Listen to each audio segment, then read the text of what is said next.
ദൈവത്തിൽ നിന്ന് ജനിച്ചതൊക്കെയും ലോകത്തെ ജയിച്ചിരിക്കുന്നു. Every one born of God overcomes the world. ഇത് 1 യോഹന്നാൻ 5:4 ലേഖനമാണ്.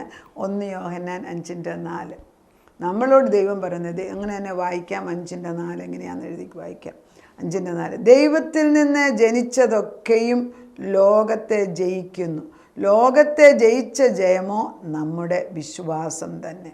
വളരെ പ്രധാനപ്പെട്ട ഒരു പോയിൻ്റാണ്. ദൈവത്തിൽ നിന്ന് ജനിച്ചതൊക്കെയും ലോകത്തെ ജയിക്കുന്നു. ലോകത്തെ ജയിക്കുന്ന നമ്മുടെ വിശ്വാസം കൊണ്ടാണ്. അപ്പോൾ ഈ ഭൂമിയിലുള്ള ഏതൊരു പ്രയാസത്തിലും നമ്മുടെ വിശ്വാസ വീരന്മാരാക്കിയാൽ നമുക്ക് ജയം നടക്കും.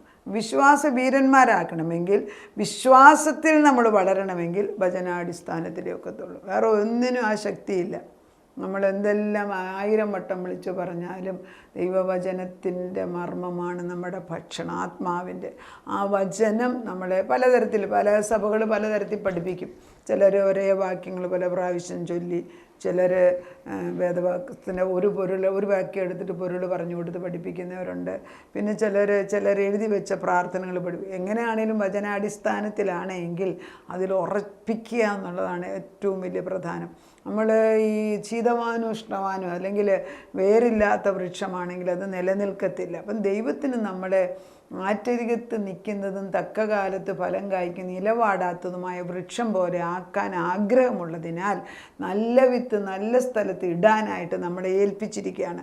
സുവിശേഷം എന്ന് പറയുന്ന ദൈവത്തിന് നല്ല വാർത്തയെ അറിയിക്കുക. അത് എവിടെ ചെന്ന് പറഞ്ഞാൽ അത് സംഭവിക്കും. നമുക്കൊരു ഉറപ്പ് വരണം. ഞാൻ വർഷങ്ങൾക്ക് മുമ്പേ ഞാൻ ബോംബെയിൽ എയർപോർട്ടിൽ പോകുമ്പോൾ നമ്മൾ ബോംബെയുടെ സൈഡിലൊക്കെ കാണുമ്പോൾ ചപ്പും ചവറും വൃത്തികേടുന്നതാണ്. ഇപ്പോൾ ഇവിടെയൊക്കെ എങ്ങനെ ഉണ്ട്.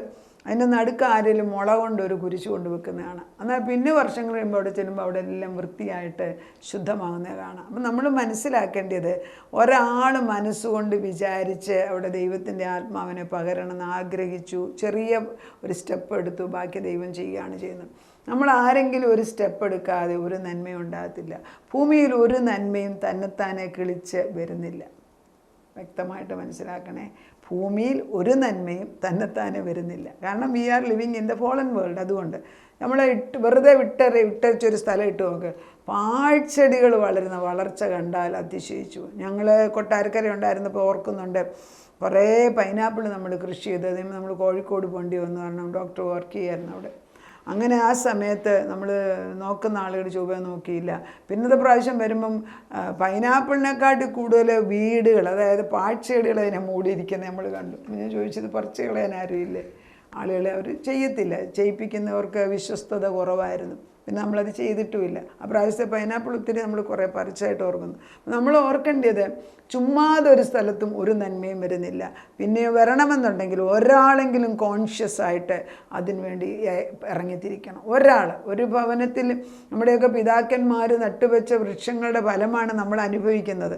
അവർ വാങ്ങിച്ചു വെച്ച സ്ഥലങ്ങളിലെല്ലാം മിക്ക ഭവനങ്ങളും തലമുറകളായിട്ടുള്ള കുടുംബങ്ങൾ താമസിക്കുന്നത്. പിന്നെ ഇപ്പം പുതിയ തലമുറകൾ അത് മാറി പിന്നെ പുറത്ത് പോകുന്നു. അത് it's a different thing. But basically fundamentally പിതാക്കന്മാരുണ്ടാക്കിയ അസറ്റ്സിന്മേലാണ് പിൻതലമുറകൾ നിൽക്കുന്നത്. പിന്നെ അല്ലെങ്കിൽ അവരുടെ കഴിവുകൾ അതെടുത്ത് അടുത്ത തലമുറകളിൽ വരുന്ന കാണാം. വചനത്തിലേക്ക് തിരിച്ചു വരുമ്പോൾ, ദൈവത്തിൽ നിന്ന് ജനിച്ചതൊക്കെയും ലോകത്തെ ജയിക്കുന്നു. ലോകത്തെ ജയിച്ച ജയമോ നമ്മുടെ വിശ്വാസം.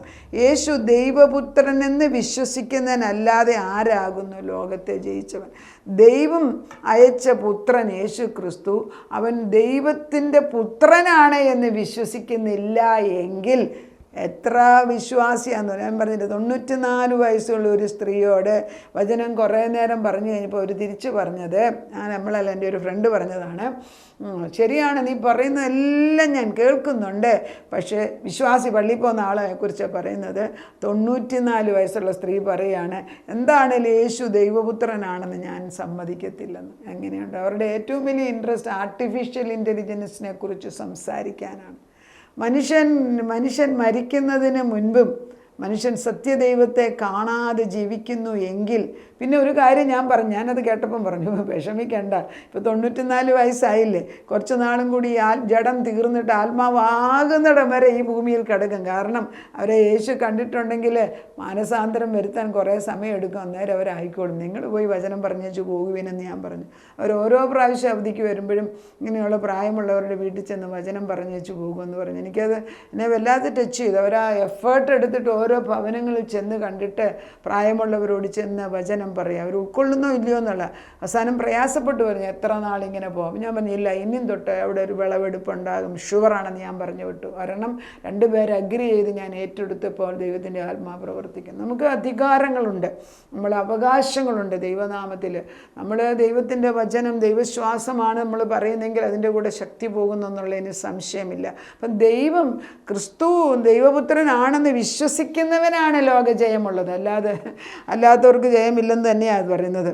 അത് കഴിഞ്ഞിട്ട് ഈ ക്രിസ്തുവിൽ ജയിക്കുന്ന ജയത്തെക്കുറിച്ച് പറയുമ്പോൾ ഈ 14-ാം വാക്യത്തിൽ 13-ൻ്റെയൊക്കെ പിന്നത്തേക്ക് വരാം. 14-ാം വാക്യം, ക്രിസ്തുവിൻ്റെ ഇഷ്ടപ്രകാരം നാം എന്തെങ്കിലും അപേക്ഷിച്ചാൽ അവൻ നമ്മുടെ അപേക്ഷ കേൾക്കുന്നു എന്നുള്ളത് നമുക്ക് അവനോടുള്ള ധൈര്യമാകുന്നു.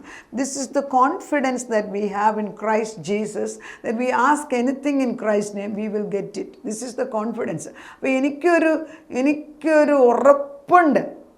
ഉറപ്പുള്ള ഒരാൾ പറയുന്നു, ഉറപ്പില്ലാത്ത ആളും പറയുമ്പോൾ നമുക്ക് ഒട്ടനെ മനസ്സിലാകും വ്യത്യാസം. ഉറപ്പ്, ആത്മാവ്. ഇത് വലിയ ബഹളം വെച്ച് സ്റ്റേജിൽ കിടന്ന് കാണിക്കുന്ന അല്ല ഞാനീ പറഞ്ഞത്. അകത്തുനിന്ന് ഒരു ഉറപ്പ് വരുമ്പം ആ ഉറപ്പെന്ന് വെച്ചാൽ this is the confidence I have that I ask anything in the name of Jesus it will be given to me. ആ ഒരു കോൺഫിഡൻസ്. നമുക്ക് അങ്ങോട്ട് പോകാമെന്ന് പറഞ്ഞ് ഞാൻ വിളിച്ചുകൊണ്ട് പോകുന്നത് സിയോൻ്റെ മലയിലേക്ക് നമ്മൾ കയറുന്നു എങ്കിൽ യേശുവിനെ കാണാനായിരിക്കണം ഞാൻ പോകുന്നത്. സീനായി മലയിലല്ല ഞാൻ കയറ്റുന്നത്, സിയോൻ്റെ മലയിലോട്ട്. നമ്മൾ അങ്ങനെ വിശ്വസിക്കുമ്പോൾ വ്യക്തമായിട്ട് വചനം പറയുന്നു, അവൻ്റെ ഇഷ്ടം എന്തുവാ? കർത്താവിനെ അറിയണം എന്നുള്ളതല്ലേ, അവനെ കാണിച്ചു കൊടുക്കുക എന്നുള്ളതല്ലേ. നമ്മൾ അവനെ കാണിക്കാനാണ് ഈ പ്രയാസത്തിൽ അവരെ കൊണ്ടുവരുന്ന. യേശുവിന് സന്തോഷമല്ലേ. നമ്മൾ ഏലീശ പ്രവാചകൻ്റെ ഒരു കഥയ്ക്കകത്ത് ഒരു ഇൻസിഡൻറ്റ്, കഥയല്ലല്ലോ, ജീവിതത്തിൽ ഒരു ഇൻസിഡൻറ്റിൽ നമ്മൾ പറയുന്നുണ്ടല്ലോ, അരാം രാജാവ് വന്നപ്പോൾ ഏലീശ പ്രവാചകൻ്റെ രഹസ്യങ്ങളെല്ലാം വിളിച്ചു പറഞ്ഞു കൊടുക്കും. അപ്പോൾ അരാം രാജാവ് യുദ്ധത്തിന് വരികയാണ്. അരാം രാജാവ് വരുന്നതെല്ലാം ഇവിടെ ഇസ്രായേൽ രാജാവിനെ അറിയിക്കുന്നത്. അതുകൊണ്ട് അവർക്കൊന്നും ചെയ്യാൻ സാധിച്ചില്ല. അവസാനം അരാം രാജാവ് വലിയൊരു സൈന്യത്തിനെ അയക്കുകയാണ് പിടിച്ചുകൊണ്ട് പോകാൻ. ഒരു പ്രവാചകന്. നമ്മൾ ഒറ്റയാളും മതി, ദൈവത്തിൻ്റെ സൈന്യം. രാവിലെ എഴുന്നേറ്റപ്പം ഗേഹസി നോക്കിയപ്പം ചുറ്റുപാടും രാംരാജാവിൻ്റെ സൈന്യം വളഞ്ഞു നിൽക്കുകയാണ്. ഗേഹസി ചോദിക്കുന്നു, അയ്യോ എന്ത് ചെയ്യും നമ്മൾ? പ്രവാചകൻ ഇതൊന്നും കണ്ട് അനങ്ങാൻ പോയില്ല. പ്രവാചകൻ പറയും, ദൈവമേ ഇവൻ്റെ കണ്ണൊന്ന് തുറന്നു കൊടുക്കുകയെന്ന്. അത് ഞാനും പ്രാർത്ഥിക്കുന്നത്, എല്ലാവരുടെയും കണ്ണൊന്ന് തുറന്നാണ്, ഉൾക്കണ്ണ് തുറക്കട്ടെ. തുറന്നപ്പോൾ എന്താ കണ്ടത്? മലയ്ക്ക് ചുറ്റും അഗ്നിരഥങ്ങളും അശ്വരഥങ്ങളും നിൽക്കുന്നു, കുതിരപ്പട നിൽക്കുകയാണ്. ഗേഹസിയുടെ ഭയം മാറി. പലരുടെയും ഭയം മാറണമെങ്കിൽ ആത്മീയ കണ്ണ് തുറക്കണം. ഒരു പ്രവാചകൻ കൂടെ നിന്നപ്പോൾ അദ്ദേഹത്തിന് ചുറ്റും സൈന്യങ്ങളെ ദൈവം ഇറക്കി. നമ്മൾ ഓരോരുത്തരും ആ പദവിയിലൊന്ന് നിന്ന് നോക്കിക്കേ. സൈന്യ ഗണങ്ങൾ നമുക്ക് ചുറ്റും നിൽക്കും. എത്ര ദൂതന്മാർ ഊരിപ്പിടിച്ച വാളുമായിട്ട് നിന്നിട്ടാണ് ഞാൻ ഈ വചനം പറയുന്നതെന്ന് എനിക്കറിയാം. എത്ര ദൂതന്മാർ കയ്യിൽ വിളക്ക് കത്തിപ്പിടിച്ച് നിൽക്കുകയാണ്. ഞാനീ പറയുന്നത് സൗരഭ്യവാസനയായിട്ട് സ്വർഗത്തിൽ ചെന്നിട്ട് തിരിച്ചു വന്നിട്ടാണ് നിങ്ങളുടെ അടുക്ക് വരുന്നത്. എനിക്ക് ഉറപ്പുണ്ട് വചനം അങ്ങനെയാണ് ചെല്ലുന്നത്. നമ്മുടെ പ്രാർത്ഥനയ്ക്ക് ശക്തിയുണ്ട്, നമ്മുടെ വചനത്തിന്മേൽ ആത്മാവുണ്ട്. പറയുന്നത് അങ്ങനെ തന്നെയാണ്. ഇതൊക്കെ അറിയാൻ വയ്യാതെ നമ്മൾ ചുമ്മാതെ ഈ വചനം എൻ്റെ ജനം അറിവില്ലായ്മയിൽ നശിക്കുന്നെന്നാണ് ദൈവം പറയുന്നത്. കർത്താവ് പറയുന്നത് 15-ാം വാക്യം, നാം എന്ത് അപേക്ഷിച്ചാലും അവൻ നമ്മുടെ അപേക്ഷ കേൾക്കുന്നു എന്ന് അറിയുന്നുവെങ്കിൽ അവനോട് കഴിച്ച അപേക്ഷ നമുക്ക് ലഭിച്ചു എന്ന് പറയുന്നു. കിട്ടിക്കഴിഞ്ഞിരിക്കുന്നു എന്ന്.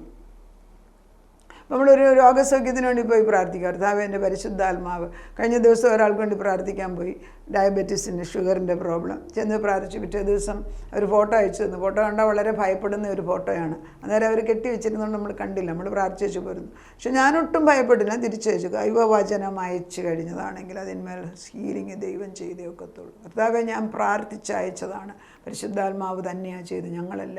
നമ്മൾ നിൻ്റെ വായായിട്ട് നിന്ന് പറഞ്ഞു, അപ്പച്ചനത് ചെയ്തേ പറ്റൂ. നമ്മൾ വാദം കെട്ടുകയാണ് ദൈവത്തോട്. ദൈവം അത് ചെയ്യും, അവൻ വിശ്വസ്തനാണ്. അങ്ങനെ പറഞ്ഞ് ഒരു ലെവലെത്തുമ്പോൾ നമുക്കറിയാം നമ്മളും ദൈവം ഒന്നിച്ചാകുന്നു. എപ്പോഴാണ് ഇത് സംഭവിക്കുന്നത്? ദൈവത്തിന് അസാധ്യമായിട്ടൊന്നുമില്ല. നമ്മൾ അവനായിട്ട് ഒന്നാകാനാണ് ഈ വചനത്തോടുള്ള സ്നേഹം തന്നത്. ആ സ്നേഹത്തിൽ നിൽക്കുക, ആ സ്നേഹം പകർന്നു കൊടുക്കുക. നമ്മൾ സ്നേഹത്തിൻ്റെ പ്രതിച്ഛായകളായിട്ട് മാറണം. അതെങ്ങനെ? ചിലപ്പം ദേഷ്യപ്പെടും. സ്നേഹം ഒത്തിരി കൂടിയാൽ മക്കൾ വഴിതെറ്റിപ്പോകും, ദേഷ്യപ്പെടും. ഞാൻ ഓർക്കുന്നുണ്ട്, എൻ്റെ മോൾ അമേരിക്കയിലായിരുന്നപ്പം ഇവിടുന്ന് നമ്മൾ വചനമൊക്കെ പഠിപ്പിച്ചു വിട്ടു. അവിടെ ചെന്ന് കഴിഞ്ഞപ്പോഴത്തേക്ക് വലിയ ജോലി ശമ്പളമൊക്കെ ആയപ്പോൾ പിന്നെ ദൈവത്തിൻ്റെ ആത്മാവ് പറഞ്ഞു. ഞാൻ പറഞ്ഞു, ഞാൻ അവിടെ നേരെ നിന്ന് ചോദിച്ചു, ആത്മാവിനോട് ചോദിച്ചിട്ട്, ഞാനിതാ ഒരു വര വരയ്ക്കുകയാണ്, ഈ വരയ്ക്കപ്പുറം പോകാൻ ഒക്കത്തില്ല. അങ്ങനെ തന്നെ പറഞ്ഞു. പെൺമക്കൾ അനുസരിക്കുമല്ലോ കുറച്ച്, പിന്നെ ആത്മാവാണല്ലോ പറയുന്നത്. അങ്ങനെ ഒരു വലിയ തിരിച്ചുവരവ് അവളുടെ ജീവിതത്തിൽ ഞാൻ കണ്ടിട്ടുണ്ട്. അതൊക്കെ എൻ്റെ ദൈവത്തെ ഞാൻ എത്ര നന്ദി പറഞ്ഞു. പണവും സുഖവും സൗകര്യങ്ങളും നല്ല, അതൊക്കെ ദൈവം തരുന്നുണ്ട്. മുൻപേ അവൻ്റെ രാജ്യവും നീതി അന്വേഷിക്കും, ഇതോടുകൂടി സകലതും തരും. പക്ഷേ നേർവഴി വിട്ടുപോകാൻ നമ്മൾ അനുവദിക്കല്ലേ. വര വരയ്ക്കുക, നേർവഴി വിടുന്നുണ്ട്, അവിടെ വര വരച്ചിട്ടൊരു മതിൽ കെട്ടുക. കർത്താവ് തന്നെയാണ് നമ്മളെ നയിക്കുന്നത്, അവൻ വിശ്വസ്തൻ. നമുക്ക് പ്രാർത്ഥിക്കാം. നാഥ, നിൻ്റെ പരിശുദ്ധ നാമം വാഴ്ത്തപ്പെടുമാറാകട്ടെ. കർത്താവിൻ്റെ വചനം പറയുന്നത്, കർത്താവെ, നമ്മൾ ദൈവത്തിൽ നിന്ന്, ക്രിസ്തുവിൽ നിന്ന്, ദൈവത്തിൽ നിന്ന് ജയിച്ചവരെല്ലാം ലോകത്തെ ജയിക്കുന്നു. ലോകത്തിൽ ഭാരങ്ങളും മുള്ളും പറക്കാരും പ്രയാസവും കഷ്ടങ്ങളും കള്ളുകുടിയും മ്ലേച്ഛതയും ദുഷ്ടതയും ഡിവോഴ്സും ഒക്കെയുണ്ട്. പക്ഷെ അവയെല്ലാത്തിനും ഉപരിയായിട്ടൊരു സ്വർഗ നിയമമുണ്ട്. ആദിയിൽ ദൈവം സൃഷ്ടിച്ചപ്പോൾ ആദിയിൽ ആദത്തിനെ ഹവ്വായെയും സൃഷ്ടിച്ചു. അവർ രണ്ടും ഒന്നാണ്. ആ നിയമമൊന്നും മാറ്റി എഴുതാൻ മനുഷ്യന് അവകാശം കൊടുത്തിട്ടില്ല. പിന്നെ മനുഷ്യൻ ദൈവം ക്ഷമിക്കുന്നെന്ന്. പക്ഷെ നമ്മൾ ഉറച്ച് പുറകോട്ട് പോകുക. അപ്പച്ച ഏദൻ തോട്ടത്തിലെ അവസ്ഥയിലേക്ക് കുടുംബങ്ങളെ കൊണ്ടുവന്നേ ഒക്കത്തുള്ളൂ. ആര് വിളിച്ചു പറയുന്നു. സ്വർഗത്തിലെ അപ്പച്ചൻ്റെ സത്യങ്ങൾ വിളിച്ചു പറയുകയാണ്. ചെന്നു കൊള്ളാതിരിക്കത്തില്ലല്ലോ. അപ്പച്ചൻ്റെ വചനം പറഞ്ഞത് അങ്ങനെയാണ്. ജീവനുണ്ട്, ചൈതന്യമാണ്, ഇരുപടുത്തുള്ള വാളാണ്, പിന്നെ സന്ധിമജ്ജകളെ ചെല്ലും, പ്രാണനെയും ആത്മാവിനെയും വിവേചിച്ചറിയും. ഇതൊക്കെ ഞങ്ങളോട് പഠിപ്പിച്ചേച്ച് പറയാതിരിക്കാനും, പറയുന്ന വചന അഭിഷേകത്തോടെ ചെന്ന് കൊണ്ടിട്ട് പ്രവർത്തിച്ചിട്ട് തിരിച്ചു വരണം. അങ്ങനെ കുടുംബങ്ങളിൽ ചെന്ന് സംഭവിക്കട്ടെ. സഹോദരന്മാർ തമ്മിലുള്ള ബന്ധം ഒന്നിച്ചാകട്ടെ. സഹോദരന്മാർ പിണങ്ങിയിരിക്കുന്നവർ ഒന്നിച്ച, ഭാര്യ ഭർത്താക്കന്മാർ ഒന്നിച്ചായിട്ട് കുടുംബത്തിൻ്റെ മഹത്വം ഇമ്പത്തോടുകൂടി കൂടുന്ന കുടുംബങ്ങളാക്കി മാറ്റാൻ ദൈവത്തിന് സാധിക്കും. അപ്പച്ചൻ നടുക്ക് നിൽക്കണം. അപ്പച്ചൻ നെടുന്തൂണായിട്ട് അവിടെ നിൽക്കുന്നതിന് സ്തോത്രം. മക്കളെല്ലാം അപ്പച്ചൻ്റെ ചിറകിൻ്റെ കീഴിൽ അപ്പച്ചൻ്റെ തൂവൽ കൊണ്ട് മറച്ച് കൊണ്ടുവരുന്നതിന് നന്ദി പറയും. തലമുറയായിട്ട് ദൈവത്തെ അറിയുന്ന ഭവനങ്ങളാക്കി ഞങ്ങൾ ഡിക്ലെയർ ചെയ്യുന്നു. അപ്പച്ച, it's A decree and an order from the living God. അങ്ങനെ അയച്ചിരിക്കുന്നത് സംഭവിക്കട്ടെ. നാഥൻ പ്രാർത്ഥന കേട്ട് മക്കളെല്ലാം ഒന്നിച്ചു കൊണ്ടുവന്ന് അപ്പച്ചൻ സന്തോഷത്തോടെ ഞങ്ങളുടെ മുമ്പിൽ കൊണ്ടുവന്ന് നിർത്തുന്നതിന് നന്ദി പറയുന്നു. പ്രാർത്ഥന കേട്ട് ഞങ്ങളുടെ ന്യായമായ ആവശ്യങ്ങളെ അപ്പച്ചൻ ഉത്തരം ഒന്നൊന്നായിട്ട് തന്നിരിക്കുന്നതിന് നന്ദി പറയുന്നു. സകലത് യേശുക്രിസ്തുവിൻ്റെ പൊന്നുനാമത്തിൽ തന്നെ. ആമേൻ.